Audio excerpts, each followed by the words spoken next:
Greetings, Dr. Susan Tata. We have Prince Yakubu from Nigeria here.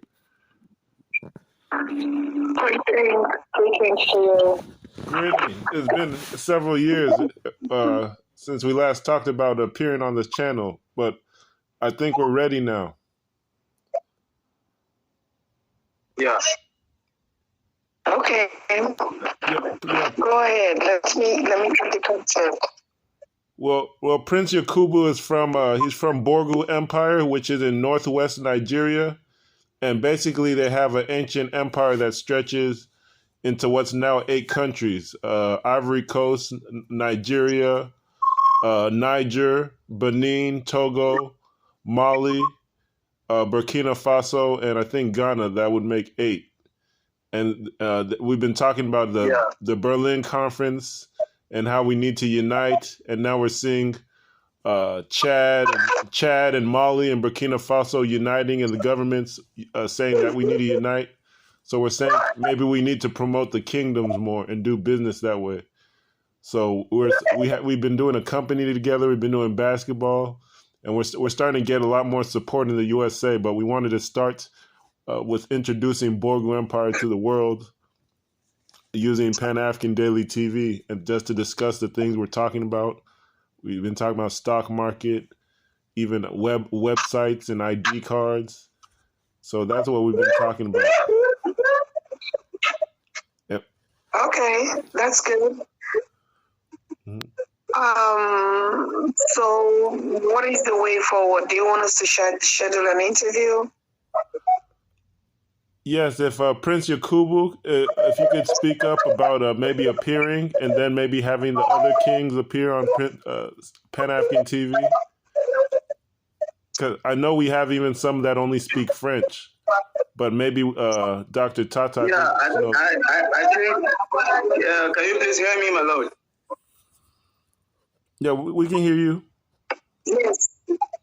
Yeah, I think on my own side, I think I am ready to appear on the Pan-African Daily TV for the interview. I think quite some days ago we discussed on things we're going to discuss on Pan-African Daily TV, which include the stock market, the basketball, the security, and I think we said we'll discuss Borgu to the world again. I think those are the 4 cardinal points we prepare to discuss on Pan-African Daily TV. And the web. Yeah, but before we get to that, I think the first interview would be about introducing the kingdom, the 8th region, and what is that. That will be the first conversation before you get into the business part of it. Nobody's going to give ear to you when you just come and talk about stock market. You have to tell us about the kingdom and the relationship to the kingdom, and then very strategically the healing of the Berlin Conference. What is it about? How is it? How does it function? You know, those are the first conversations before we get into the conversations about the stock market and how you relate to the business and connecting the Borgu kingdoms together. People would like to know, what's the Borgu kingdom, for instance. Okay, that's good. Yeah, that's good. They just released a book that called Partition Borgu, where they're talking about how France and Britain came together and separated them. But yeah, I think everything we have to be taught on the Pan-African Daily TV about Borgu is on the Partition Borgu. So I think we're going to be making use of that. That book, yeah. So anybody can appear on Pan-African TV as long as they talk to Dr. Tata, and they're very consistent. Because you know, correct. You know, Prince Yakubu has we have another king in Burkina Faso where they had the revolution, and he's very much about African culture, but he only speaks French, so he's not in the group. But one day we could maybe bring him on board. He likes to talk a lot about the culture, and he travels all over Africa, but he only speaks French. So we're saying maybe he has to speak to Dr. Tata after the English speakers appear and set the tone. Yeah, Yeah, we're also expanding the Pan-African Daily TV French because we understand that most of West African kingdoms, whether be them in the Senegambia or right, Gambia not, but Senegal, down Burkina Faso, Mali, Guinea, all of them, they do speak French somehow. And most of these countries, when we are talking about our revolution or our unity, they probably left behind. Mm-hmm. For instance, I'm now in Cameroon for 3 weeks going through that research program as well. And we realized that most French-speaking Cameroonians are actually Pan-African, but they are not involved because of the language barrier. Mm-hmm. So now we're trying to see how we can do a situation where we can create also projects for French-speaking Pan-Africans, because there are a lot out there. Yeah, I see. If we look at our system, if we look at Seba, Kemi Seba, and all of them, these are French speakers, and it's really difficult for us to network or connect with them because of the language barrier. So these are all structures that we're trying to put together so we can also cover, this target, which also have a very big influence, particularly in terms of unity. If we look at the French, even though we're saying Burkina Faso and Mali, they're kicking out the French and trying to take out French from the constitution, but that's going to take a while. So we can already use the essence of language to be able to connect, to network, to unite more, while we establish our own indigenous African languages. Mm-hmm. Can you hear me? I agree. Yeah, I can hear you, my lord.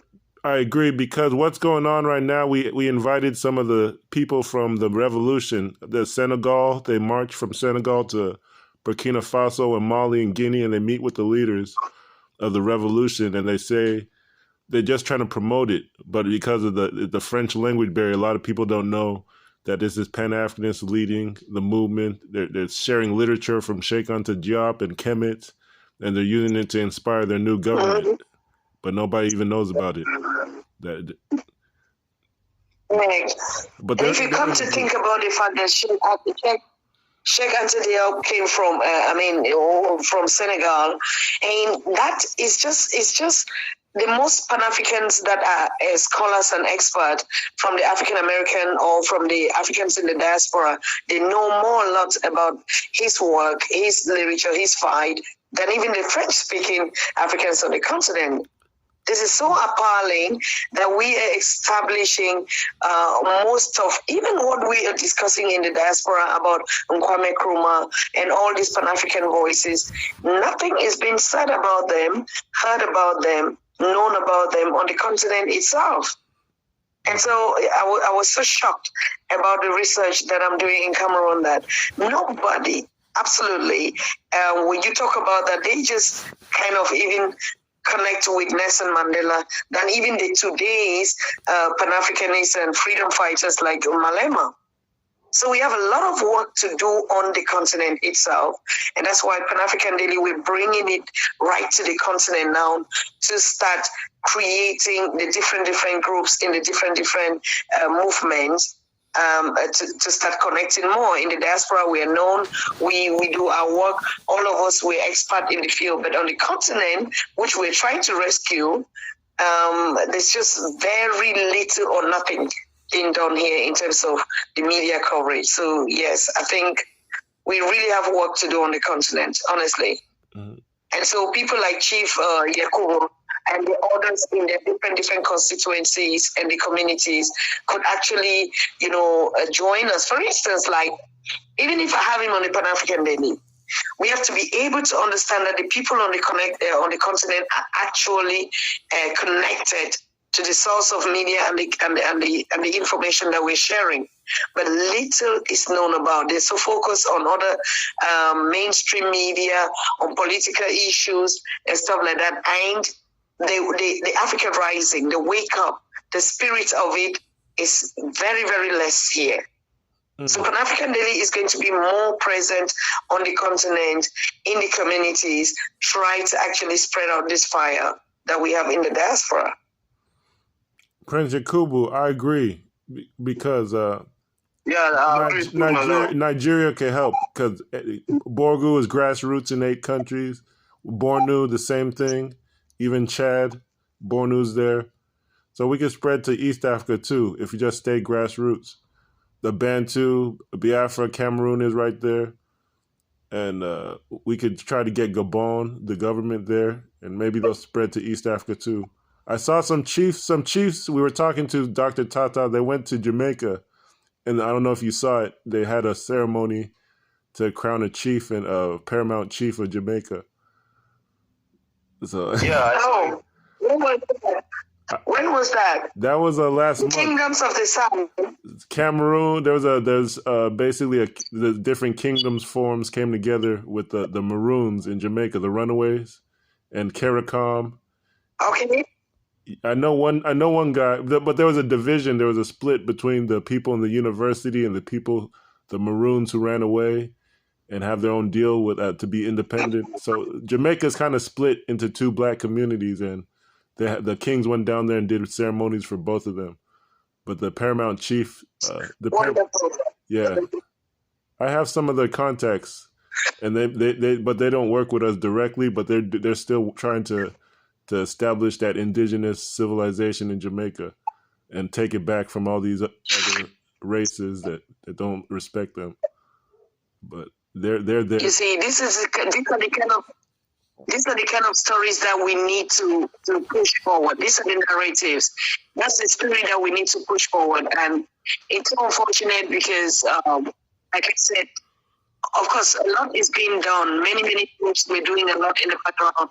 But the media is very important because the moment we start igniting these stories, people actually see that, the revolution is real, that is our time, and that we're doing a lot. So actually, all the different groups, like the Biafra movement groups, Biafra Bantu movement groups, we need to actually build sub-Pan-African groups in them so that they can give us a story, so that we can be able, any other thing that is happening in the communities, whether it's in the kingdom, we bring it up live in the media. And so what I'm doing is trying to build like a team, just three each. The camera, the editor, and the journalist. It's the same thing that I'm doing here in Cameroon.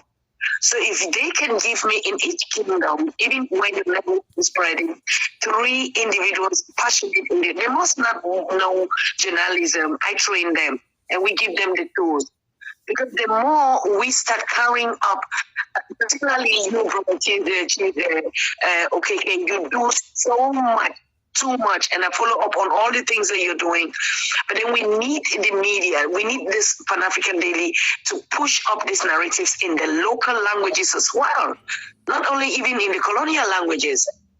So I think that's really what I need. If the kings, like the chief Yakubu and the other kingdom, can really just give me some youth or young people.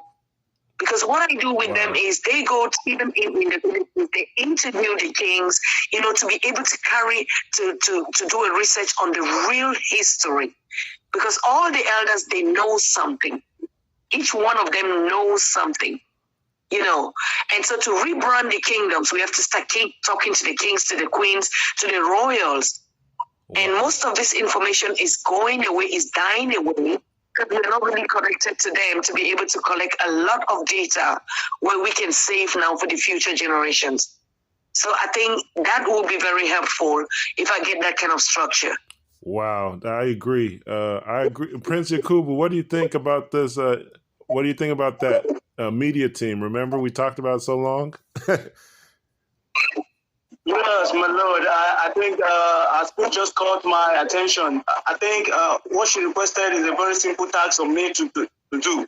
I think what I will do at this moment is I will try and talk to. I don't even think it has to be youth.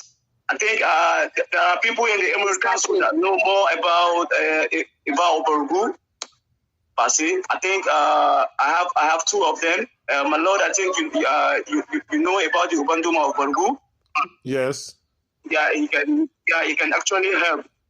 There's one Emirate councillor again that know the history of Borgu so much. So I will try and talk to him anytime we can do. I think a media outreach like this, I'll talk to him. We have to interview him too. I agree. Okay, I love that. Wonderful. Because the one thing about the kingdoms is they have their own schedule and calendar, and they're reliable. If they say they're going to do it, they're going to do it on schedule. And Exactly. And okay, and also Prince Well, Yakubu. I think at this point, my lord, I think we should be discussing about the time frame or the scheduled time for the interviews. Okay. I think it's going to help. It's going to help us. Yeah. Oh, okay. What time are you available? And then maybe you check with Dr. Tata what time she's available, or there's an opening, or maybe the reverse. Anyway, I'm on the continent now, and the network is very challenging. When I get back to Europe, I think in the next 2 weeks we can start planning. But I think the Chief Yakubu, you have to put 2 weeks is a very good timing, I think. Yeah, so what you need to do is put a list of all the people and the kingdoms and the names. That would be very okay. Do a schedule now, and then we will look into the calendar, because we're going to do it like a series. When we do it like a series, for instance, that we say once in a week or once in 2 weeks, each person is coming to talk about this. You are the one giving me the schedule. I'm only the interviewer. Okay, give me the all the experts in terms of culture, in terms of history, whether they are cultural anthropologists or they are professors or they are elders, anybody that knows something of our pre-colonial history and how our kingdoms were constructed. These are the people that we're looking forward to. So you need to put your list of guests. You need to put, and then anytime now we can go into the data and just say, okay, he's coming up today on this topic, and then we carry the series going on. So by this way, you can then network with the others. Is that okay? Does that make sense? It's okay. It's okay. I assure you, I'm going to do that. Wow, and maybe this could even become the Borgu Empire news we talked about, covering the whole West Africa. Exactly. We're going to create it under the Pan-African TV Borgu Empire News. It's so simple like that. And before you know it, after all the interviews, you will be able to run it by yourself. You know. You learn how to do it yourself. And then people in the other kingdoms in West Africa, all the way to Gambia, we're all related. So they're not going to have any excuse once they see that we're bringing all the kings. Nobody can say that it's not possible. So we're going to lead. Okay, and Prince Yakubu, let's make sure we have kings. Do you think we can have kings from Ghana and outside Nigeria? Because the politics. Sometimes people don't want to connect, even if they're the same tribe. But we have to connect outside of Nigeria, not just talk about it. Yes, my lord. Let's see if we can connect to the king in Ghana. Okay. Okay. Yeah. Okay. Please. I mean, the Biafra king in Ghana, to be specific. Yes, listen. All right, but one thing. No, I wanted to say something, and this is very important. I remember one time when we started this project, when we just started the Pan-African Daily, and we were thinking that, okay, we have like some of the Nigerian kingdoms that relocated to Ghana. And we had started actually, but I was so disappointed because these kings are really the kind of political kings. And we don't need that. We are both that. That was an Igbo king. Right? That was an Igbo king of Ghana, I know. And he's actually connected to the Belize, the Belize government. There's so much thing that they could be doing. Belize reached out to them, all the Igbos in that Caribbean region, but they're so Christianized and politicized that in Nigeria, Igbo, I could tell you, is more like a political party. They don't do so much of their culture. It's just the people in the bush doing it by themselves. And a lot of the kings are irresponsible. So that's why we had to talk to Borgu. They're more connected to Mali, but they're going to put pressure to find the real kings that are the Bantu Nigerian kings to connect the rest of Africa. They're working on it. But, the Igbo, I can tell you, is more like a political party. Brother OKK, it's very okay to be even political, but you know what is so crazy is you can be political and you don't even know anything about royalty and your kingdom or your history. For me, that is not done. And then number two, we don't want any king that is coming here and start telling us about this white Jesus and religion. We have our own Bantu spirituality. So when these criteria meet into it, that's why I was disappointed, and I just stopped that because we said we need to get to the original royals who could actually tell us about the African spirituality, about our science, our secret science, about how we could use our resources and nature. And in those days, before the aircraft came, we did all those marvelous things. That's what we want to hear when we're building the royalty or the United Kingdoms and Queendoms of Africa. We don't want to go again through the sell-out coming to bring us Europeanized ideologies, what we're actually running away from. And it's so crazy to know that a king will be coming. People are expecting to know and to get indigenous knowledge, and they come again and start telling you about, oh, please support us to get bore water hole and all this crap. I mean, it's crazy. Those are not the kind of kings that we want to talk to. Yeah, they'll work with the politicians to take all the money and then ask you to invest on something else. But it's exactly, brother Yakubu. I want to say, from what I researched, that we have the word Entu in Igbo land, and Entu means ashes or a nail.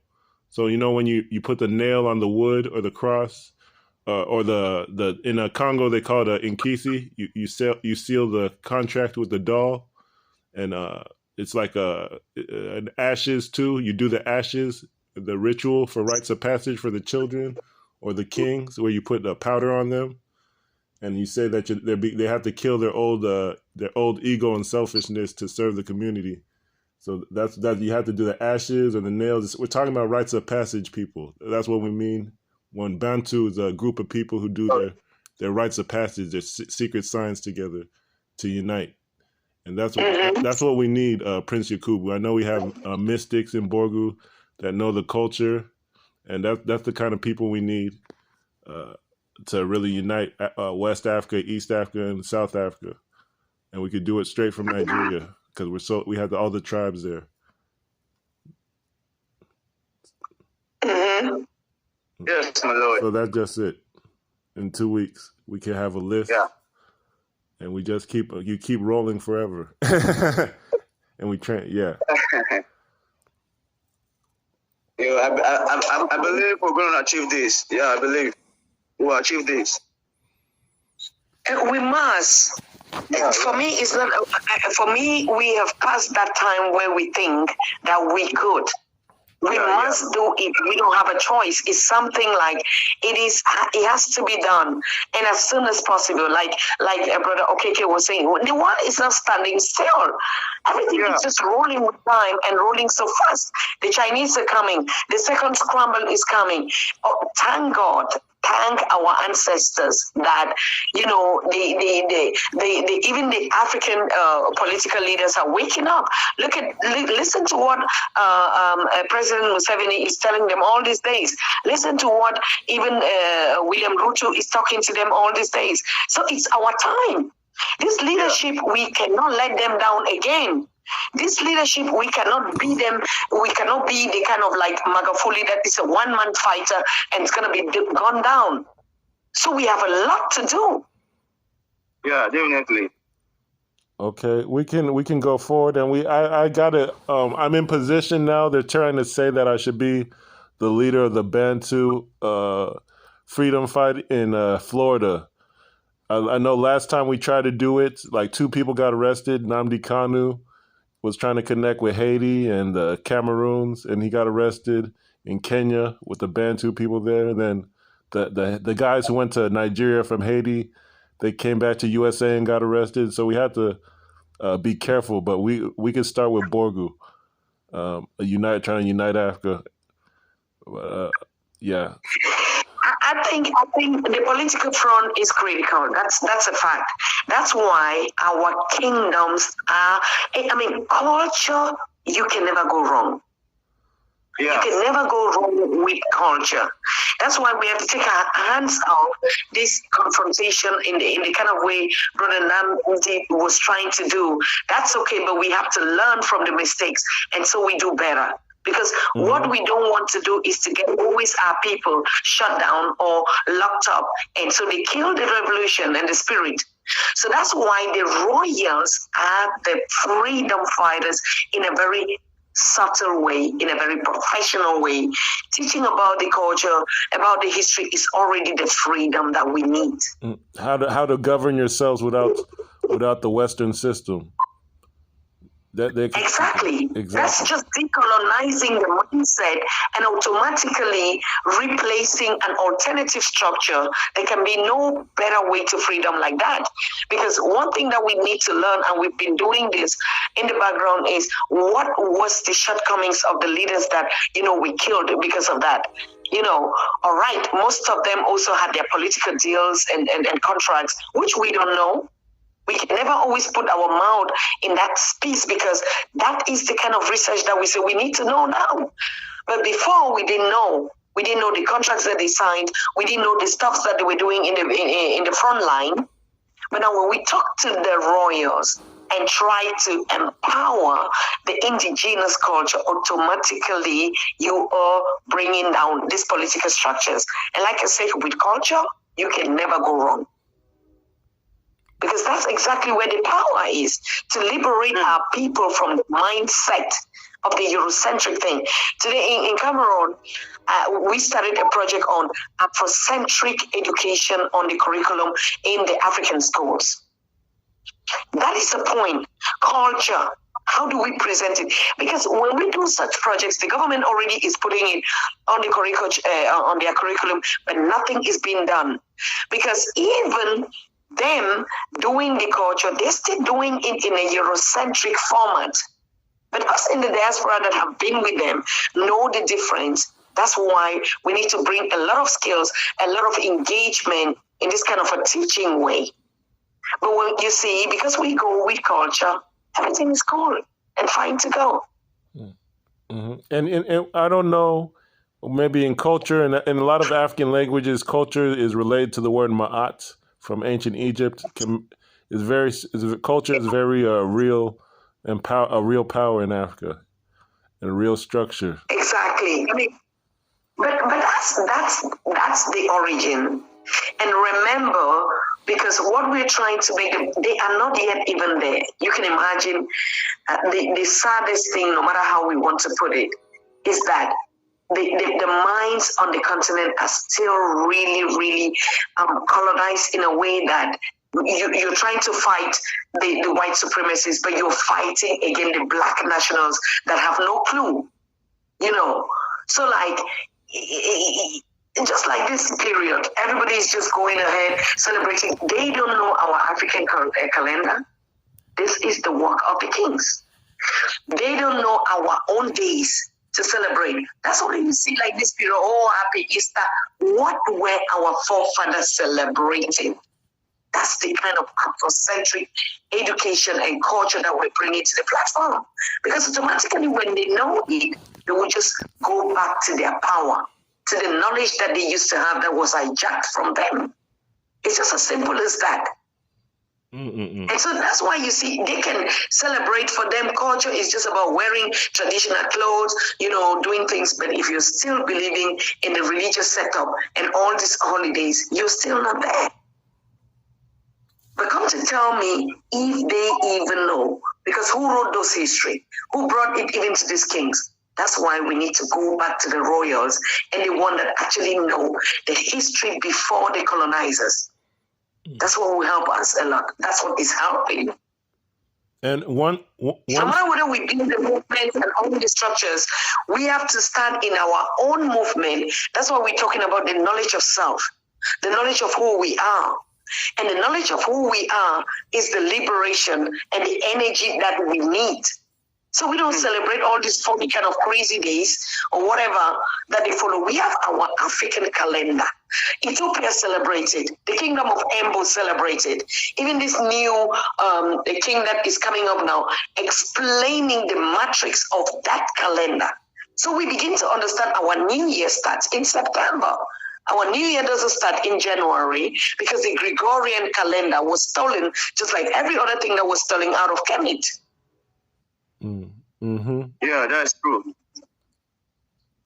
Yeah, it's based on farming. It's based on the farming, so you don't start your calendar just because somebody else is doing it. It's based on when you have to meet. Exactly. Even if you look at our seasons, it's very obvious that we cannot follow the and that's why we are stuck. We're always stuck in the bubble because if you look at our season, we don't flow on the same seasons with them. Our calendars was based on, like you said, farming, when we harvest, when we cultivate, or during rituals like birth or stuff like that, when the moonlight was up. Those are the kind of things that actually shaped our calendars, and we have to bring them up. And so if they don't know, I mean, what should they teach who? But you in the diaspora or us in the diaspora is because we've been with them, we've done a lot of this research. People have researched it, they keep going to Kemet and rewriting this. So it doesn't just mean bringing somebody who is a king that doesn't know this fact. We're already so deep into the expertise knowledge, and if you don't bring anything that is challenging, nobody's even going to listen to you.